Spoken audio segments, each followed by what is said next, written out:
সাইয়েদনা আদমের সামনে অনেকগুলো রূহ রাখা হলো। সাইয়েদনা আদম বললেন, এরা কারা?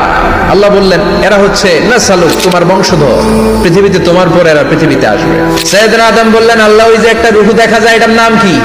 আল্লাহ বললেন, হাদা ইবনুকা দাউদ, এটা তোমার ছেলে দাউদ, সে দুনিয়াতে নবী হয়ে আসবে, তার ছেলে সুলাইমান নবী হয়ে আসবে। সাইয়েদনা আদম বললেন, মাবুদ, আমার ছেলে দাউদের কত বছর হায়াত আপনি দিয়েছেন? আল্লাহ বললেন, 40 সানা, মাত্র 40 বছর, 4 ইয়ার্স। ও আল্লাহ, আমি বাঁচবো কয় বছর? তুমি বাঁচবা 1000 বছর। সাইয়েদনা আদম বললেন, মাবুদ, এত ফুটফুটে সুন্দর আমার ছেলে দাউদ, মাত্র 40 বছর দিলেন কেন? জিদ মিন উমরিহি, বাড়ায়া দেন। আল্লাহ আপনি বাড়ায়া দেন, আল্লাহকে বাড়ানো যাবে না, লেখা হয়ে গেছে। সাইয়েদনা আদম বললেন, মাবুদ, আমার 1000 বছর কেন দিলেন?